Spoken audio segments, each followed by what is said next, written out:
Nancy আন্টির সাথেও চেহারায় বেশ মিল, মানে এ নিয়ে রোশান রেজা।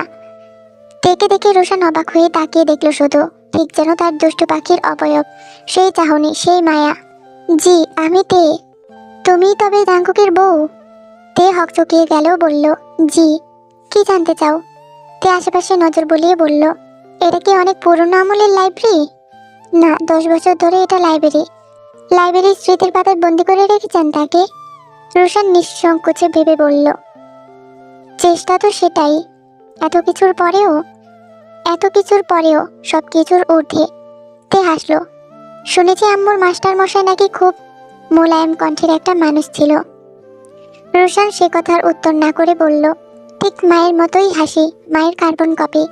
তে আবারও হাসলো। রোশান দেখলো সে হাসি কত বছর দেখে না সেই খিলখিলিয়ে মিষ্টি হাসি, অথচ সে চলে গিয়েও এই মেয়েটার মাঝে নিজেকে সঁপে দিয়ে গেছে। বিয়ে করেননি কেন? সে করতে চায়নি। এরপর কাউকে ভালো লাগেনি। তবে কেন তাকে আটকে রাখলেন না? সে আমার ভাগ্যে ছিল না, শুধু তার স্মৃতিই আমার ভাগ্যে লেখা ছিল। সেদিন কি হয়েছিল তখন জানতাম না, এখন তো জানেন। জানি। তে উঁচু করে তাকালো রোশানের দিকে। রোশান একটু থেমে বলল, সেদিনের পর যিশুর সাথে আমার দেখা হয়, ঠিক তার বিয়ের 4 বছর পর এক বই মেলায়। সে আমাকে এড়িয়ে গেলেও আমি তার দিকে এগিয়ে গেলাম, কারণ সে তখনও আমাকে বলেনি আমাকে কেন ফিরিয়ে দিয়েছিল। দুইজনে গিয়ে দাঁড়ালাম নির্জন জায়গায়। ফিরিয়ে কেন দিয়েছিলেন বলেননি এখনো? জানা কি জরুরি? বাধ্যতামূলক বলতে পারেন। যিশু হাসলো। মাস্টার মশাই যখন অঙ্ক করতে দিত তখন ঠিক এভাবেই বলতো, এই অঙ্ক করা বাধ্যতামূলক। আপনার স্বপ্ন পূরণে বাধা হতে চাইনি। রোশান প্রশ্নসূচক দৃষ্টিতে তাকালো যিশুর দিকে। যিশু মলিন মুখে হাসি টেনে বলল, সেদিন রাতে আপনি যাওয়ার পরপরই রুমে ঢুকে জ্যাকসন হাতে একটা ফাইলটা আমার দিকে এগিয়ে দিল। আমি পড়ে দেখলাম আপনার স্বপ্ন, রেজা কৃষি প্রযুক্তি বিশ্ববিদ্যালয়ের সব গোপন সূত্র, আপনার এত বছরে ধীরে ধীরে গড়ে তোলা স্বপ্ন, আপনার জীবনের জমানো সঞ্চয়। আমি চাইলাম জ্যাকসনের দিকে। সে আমার হাত থেকে ফাইলটা নিয়ে বলল, রোশান রেজার স্বপ্ন আমার হাতে। তুমি ধোঁকা দিবে জ্যাকসন? প্রয়োজনে দেব। মাস্টার মশাই তোমাকে কতটা বিশ্বাস করে তুমি ভেবে দেখেছো? তাতে আমার কি? আমার তো তোমাকে চাই। আমাকে কখনো পাবে না, তুমি যাই করো না কেন। মাস্টার মশাই ঠিক আবার নিজেকে গড়ে নেবে। বেঁচে ফিরলে তো? মানে? C you soon. জ্যাকসন চলে যাওয়ার ঠিক 15 মিনিট পর রুমে ঢুকে আপনার বাবা মা তারা আমাকে জানায় আপনার অ্যাক্সিডেন্ট হয়েছে, অবস্থা খুব খারাপ, জরুরি ভিত্তিতে রক্তের প্রয়োজন। ওরা আপনার ছবিও আমাকে দেখায়, নিতর দেহে রাস্তায় পড়েছিলেন আপনি।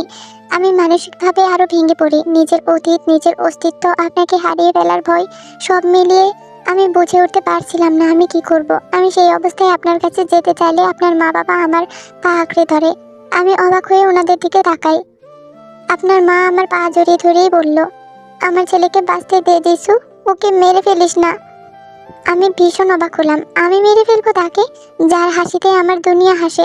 আমি সত্যিই ভীষণ অবাক হলাম। আমি কিছু বলার আগে ওনারা 2 হাত পাতলো আমার সামনে। আমি ওনাদের হাত ধরতেই আপনার মা আমার হাত ছুঁড়ে ফেলে দিল। তারপর বলল, কলঙ্কিত হাতে আমাকে ছবি না, যার কাছে কলঙ্ক রটেছিস তার সাথেই বিয়ে কর মুখপুরি। আমার ছেলেকে রেহাই দে।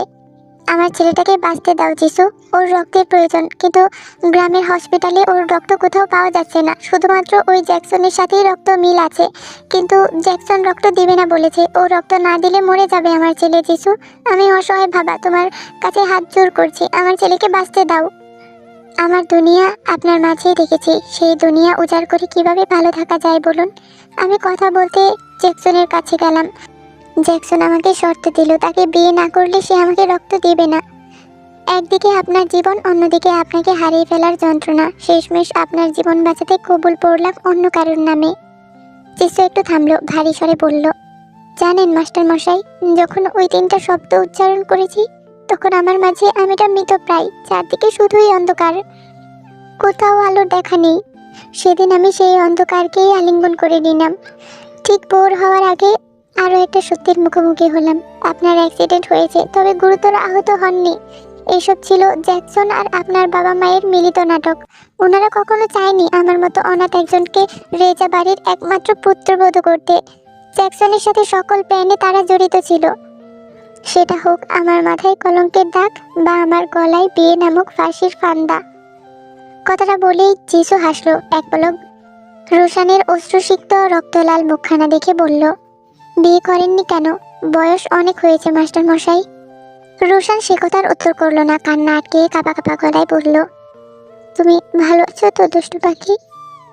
জিসুর চোখ পেয়ে সাথে সাথে পানি গড়িয়ে পড়লো, মুখে হাসি চোখে জল। উফ, এই যন্ত্রণা!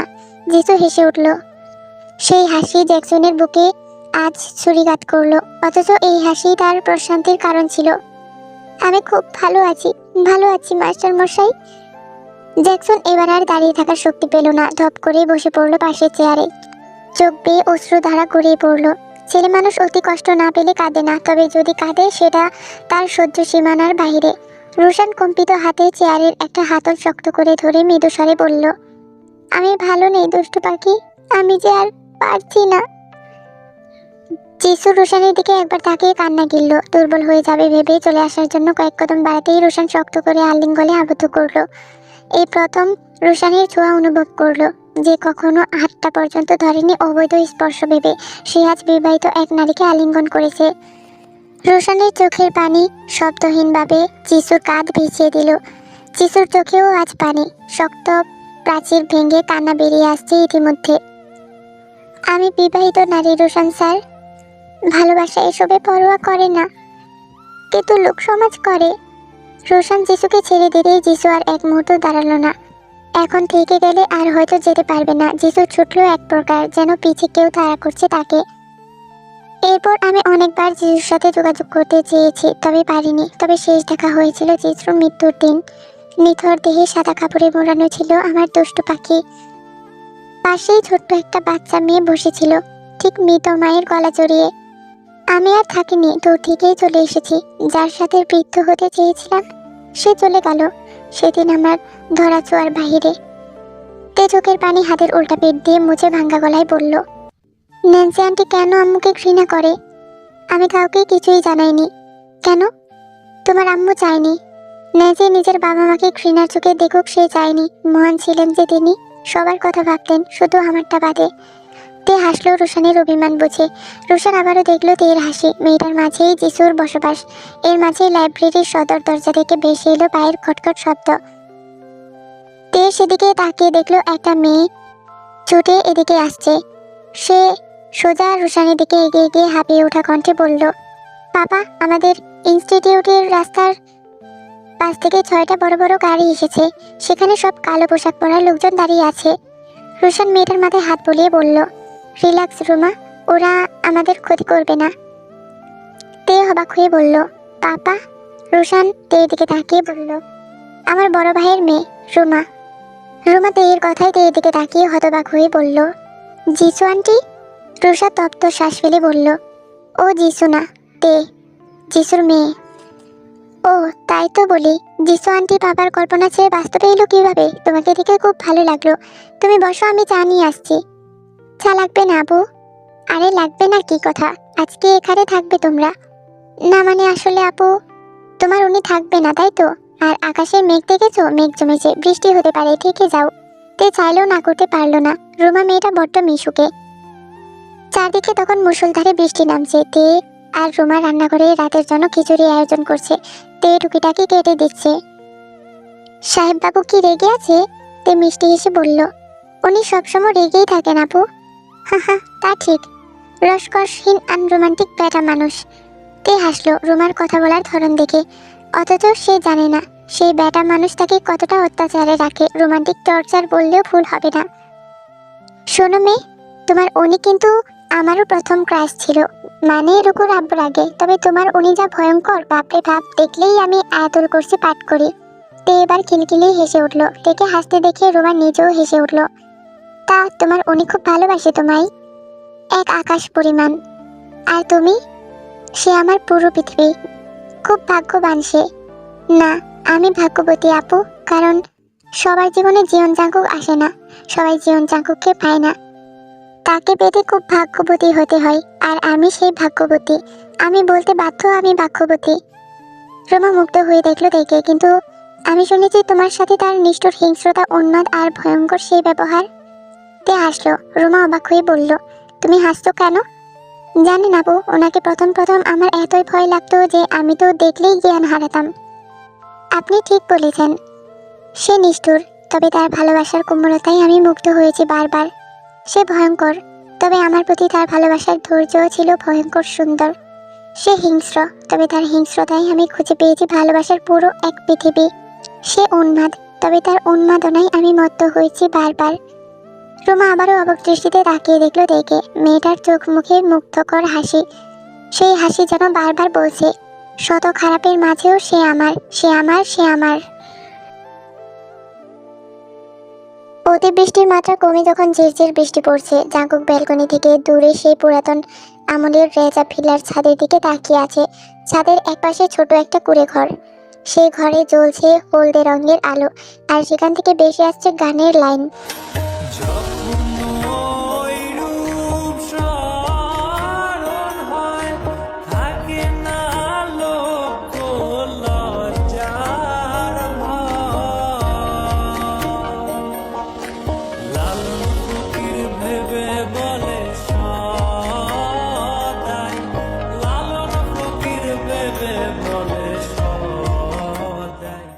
রোশন রেজার ছোট সেই কুঁড়ে ঘরে বাজছে গানটি।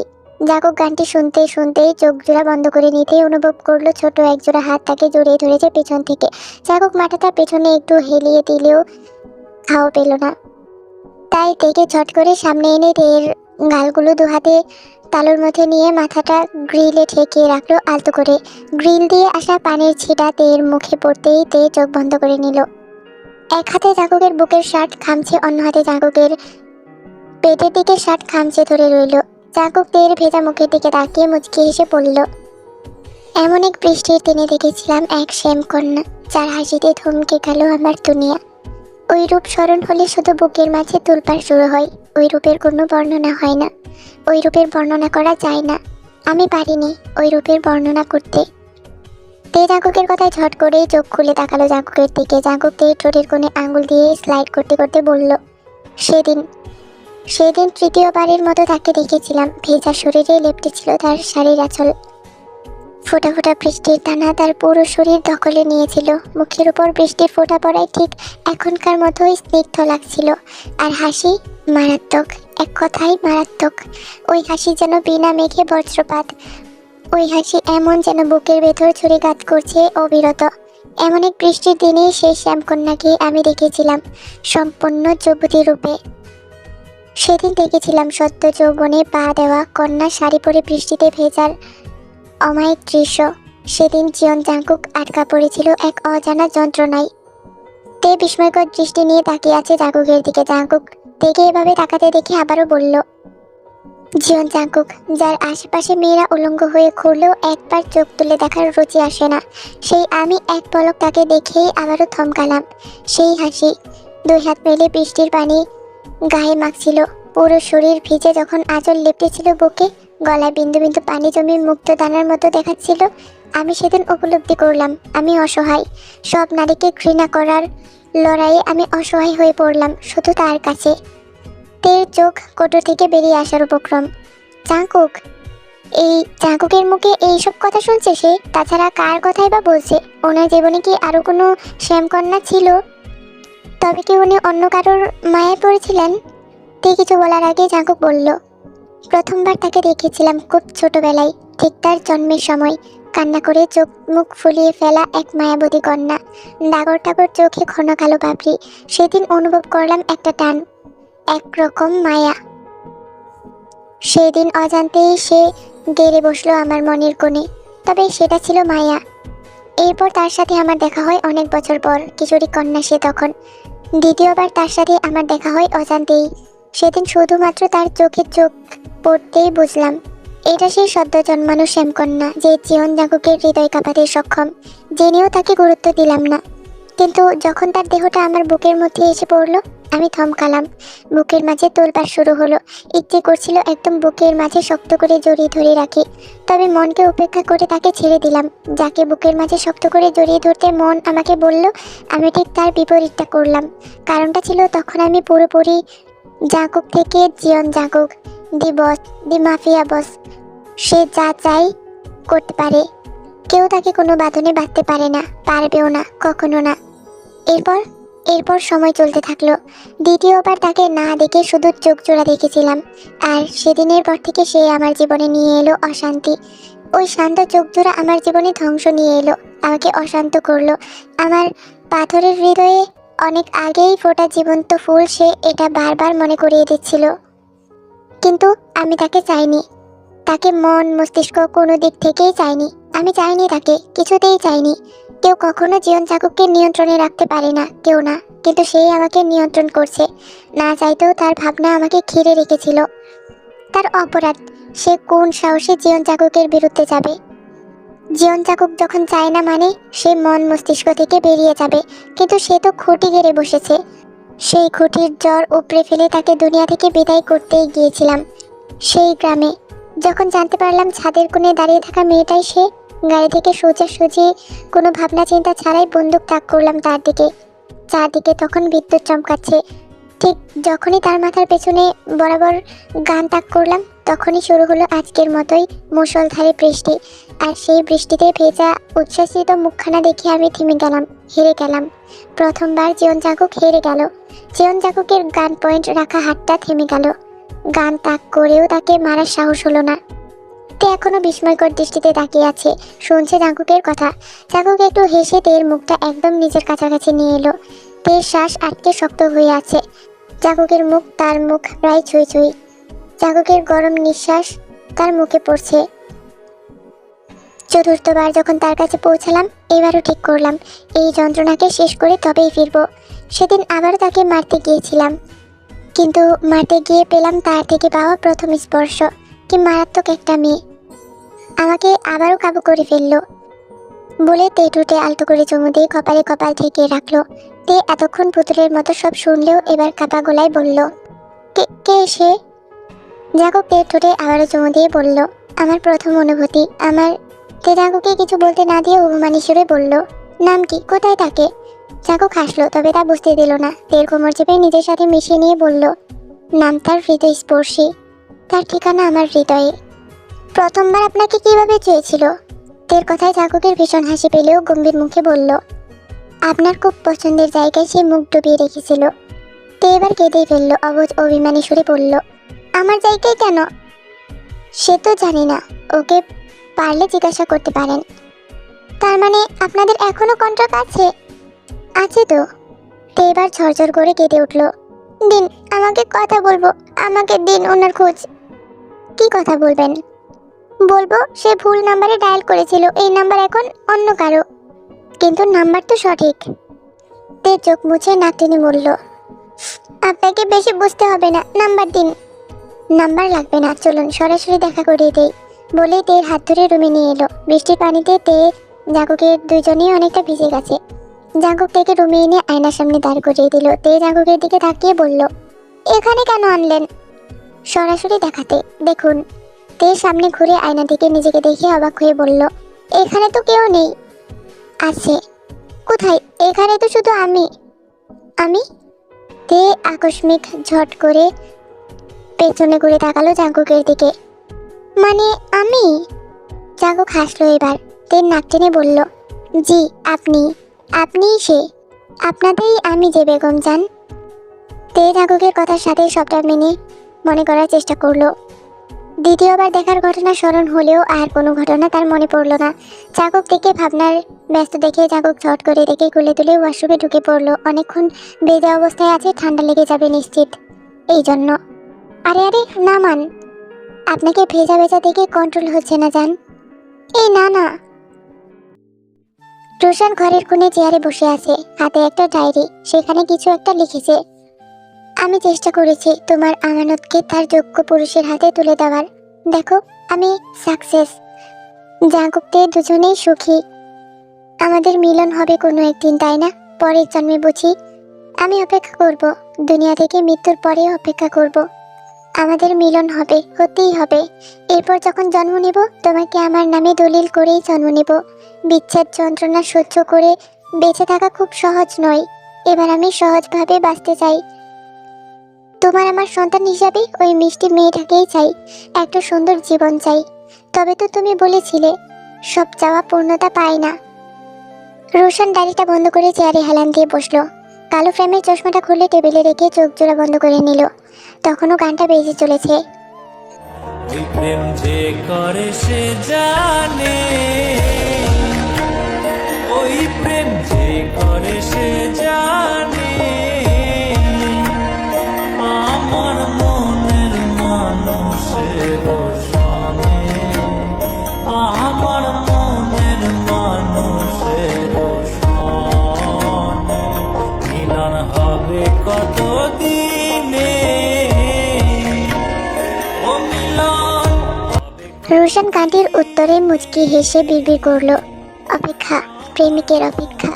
মানুষের সনে, আমার মনের মানুষের সনে। কিরমিচি জড়ানো শব্দে ঘুম ভেঙে যায় তের। অনেকগুলো দিন পর গ্রামের এই ভোর পাখিদের কিচিরমিচির শুনে ঘুম ভাঙল তার। আড়মোড়া ভেঙে ওঠার চেষ্টা করতেই পেছন থেকে লম্বা বলিষ্ঠ হাত পেঁচিয়ে ধরলো তার কোমর। তেকে টেনে নিতেই তে পেছন ফিরে তাকালো জাঙ্গুকের দিকে। আদরে হাতে জাঙ্গুকের মুখটা ধরে বলল, সবাই বলে আমি ভাগ্যবতী, আমিও মানি আমি ভাগ্যবতী। জাঙ্গুক পিটপিট করে চোখ খুলে তাকিয়ে বলল, কিভাবে?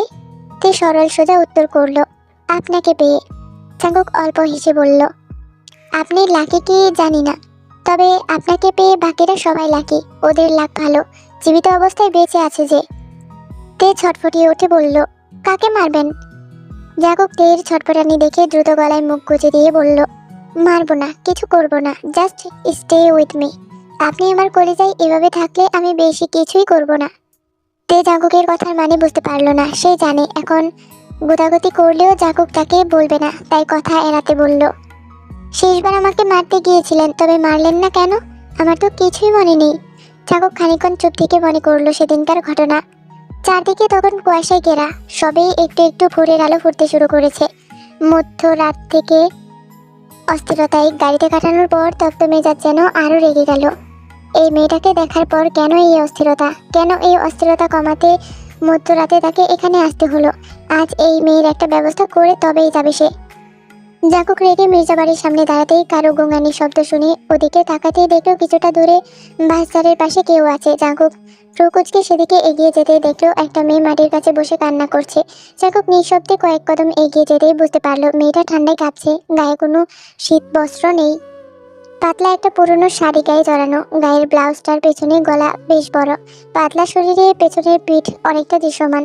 জাঙ্গুক আরো একটু এগিয়ে গিয়ে মেয়েটার পেছনে বসলো। ঠান্ডায় কাঁপতে থাকা মেয়েটি মায়ের কবর জড়িয়ে ধরে তখন বিড়বিড় করছে, আম্মু, আম্মু আমাকে তোমার ভিতরে ঢুকিয়ে নাও না, আমার ভীষণ ঠান্ডা লাগছে। ও আম্মু, আম্মু গো, বিশ্বাস করো আমি আমি আপুর পাস্তা খাইনি, বিড়ালে মুখ দিয়েছিল হয়তো, তাই অমন এলোমেলো হয়েছিল। ছোট মা আমাকে ঠান্ডায় রুম থেকে বের করে দিয়েছে আম্মু, আমি আর পারছি না আম্মু, আমাকে তোমার কাছে নিয়ে নাও আম্মু, ও আম্মু। বলতে বলতেই পেছনের দিকে হেলে পড়তেই তার পিঠ থেকে জাঙ্গুকের বুকে। সাথে সাথে জাঙ্গুক থমকালো। মেয়েটার শরীর ঠান্ডা হয়ে আছে, পুরোপুরি বেহুশ ছিল না, আবার হুঁশেও ছিল না। সারা রাত ঠান্ডা থেকে পেছনে উষ্ণ ছোঁয়া পেতেই দুর্বল হাতে জাঙ্গুকের কোট ধরে সামনে একটু ঘুরে মুখ ডোবালো প্রশস্ত উষ্ণ বুকে, ঠিক যেন উষ্ণতা খুঁজে পেয়ে বুকের ভেতরে ঢুকে যাওয়ার চেষ্টা। এইটুকু এইটুকু ছোঁয়ায় জাঙ্গুকের শরীর যেন অবশ হয়ে গেল। আনমনেই বুকের ভেতর শক্ত করে জড়িয়ে ধরলো ফিনফিনে দেহটা।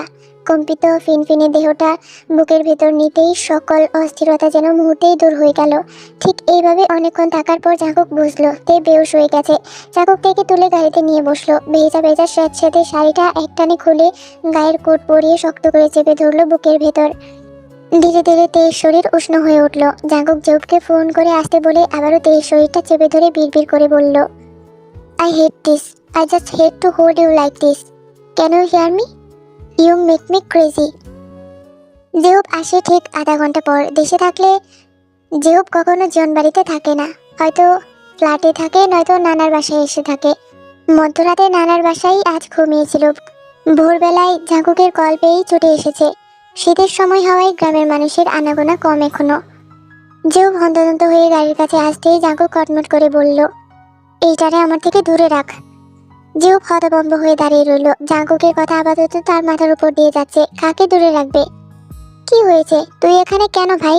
মির্জা মঞ্জিলে তোর কি কাজ? তেরে আবার কিছু করিসনি তো? দেখ, একটা মাত্র বোন আমার। জাঙ্কুক বিরক্ত মুখে বলল, তোর বোন আমার কলিজায় উঠে বসে আছে, ওটারে কি বাল করবো? জিউব হতবাক হয়ে বলল, কি? জাঙ্কুক নিজের বলিষ্ঠ শরীর থেকে বিশাল কোটটা একটু টেনে তের মুখটা শুধু বের করলো। জিহুব জানালা দিয়ে তেকে জাঙ্কুকের বুকে বিড়াল ছানার মতো ঘুমিয়ে থাকে দেখে যেন আকাশ থেকে পড়লো। চোখ দুটা রসগোল্লার মতো বড় বড় করে বলল, কি করেছিস ওর সাথে? উষ্ণ করেছি। জিহুব না বুঝে চিন্তিত মুখে বলল, দেখ ভাই, ও বাচ্চা মেয়ে, দে ওকে, আমি নিয়ে যাচ্ছি। বলে দরজা খুলে তেয়ের দিকে হাত বাড়াতেই জাঙ্কুক দাঁতে দাঁত চেপে বলল, বালের বাচ্চা, সর দূরে সর, মহিলা কাউকে ডাক। কি করেছিস ওর সাথে তুই? বাল করেছি, যা তাড়াতাড়ি। জিহুব অনিচ্ছা সত্ত্বেও তেয়ের দাদিকে কল করে ডাকলো। তেয়ের দাদির সাথে দু একবার দেখা হয়েছে তার, অনেক আগে। তেয়ের দাদি বাইরে আসতেই জাঙ্কুক গাড়ি থেকে বের হলো।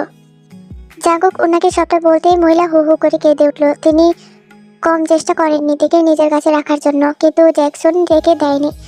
তে তার কাছে আসলে রোজ তাকে মারধর করতো, তাই সে ভয়ে দাদির কাছেও যায় না। জিহুব সব শুনে ধপ করে মাটিতে বসে পড়লো। বাপ হয়ে মেয়ের সাথে এত অন্যায় কিভাবে করেছে জ্যাকসন ভাবতেই রাগে শরীর জ্বরছে। জাঙ্কুক এতক্ষণ সবটা শুনলেও দৃষ্টি তার গাড়িতে শুয়ে থাকা তের দিকে। জাঙ্কুকের চেহারায় আজ রাগ নেই, শান্ত, তবে স্থির নয়। জাঙ্কুক ধীর পায়ে সেখান থেকে যেতে যেতে বলল, তুই ওকে ধরবি না, লেডি গার্ড ডেকে রুমে দিয়ে আয়। জিহুব জাঙ্কুকের যাওয়ার দিকে তাকিয়ে মুচকি হাসলো। ছটপট করতে থাকা ছেলেটা আজ একদম শান্ত কেন? তবে কি বর্তমান? আমি মরেছি বাল, এভাবে কাঁদছিস কেন? তে ফুপিয়ে উঠে বলল, আমাকে এত ভালোবাসেন কেন রাক্ষস মশাই? জাঙ্কুক তের দিকে তাকিয়ে থেকে বলল, ভালোবাসি না তো? তোকে আগেও বলেছি আমি তোকে ভালোবাসি না। এটা ভালোবাসা নয়। না। তবে প্রয়োজন। প্রয়োজন শেষ হলে বুঝি আমাকে ছুঁড়ে ফেলে দেবেন? জাঙ্কুক হুট করে তের গলার ভাঁজে মুখ গুজে জোরে বাইট করে বলল, আপনি আমার এমন প্রয়োজন যার কোনো শেষ নেই। চলে যাচ্ছ তবে? রুশানের কথায় জাঙ্কুক ঘুরে তাকালো রুশানের দিকে। রুশানের হাতে জ্বলন্ত সিগারেট, সেটা জাঙ্কুকের দিকে বাড়িয়ে দিলে জাঙ্কুক জ্বলন্ত সেই আগুন শিখা থেকে তাকিয়ে দুই আঙ্গুলের ফাঁকে চেপে ধরে সেটার দিকে তাকিয়ে এদিক ওদিক নাড়াচাড়া করে বলল, ইটস হার্মফুল। রুশান তাচ্ছিল্য হেসে বলল, শেষ তো করে না। জাঙ্কুক তখনও সিগারেটটা আঙ্গুলের ফাঁকে ধরে নাড়িয়ে চাড়িয়ে বলল, হৃৎপিণ্ড দুর্বল করে। রুশান এবারও একইভাবে হেসে বলল, করে বুঝি, তবে হয়তো আমার ক্ষেত্রে কাজ করে না।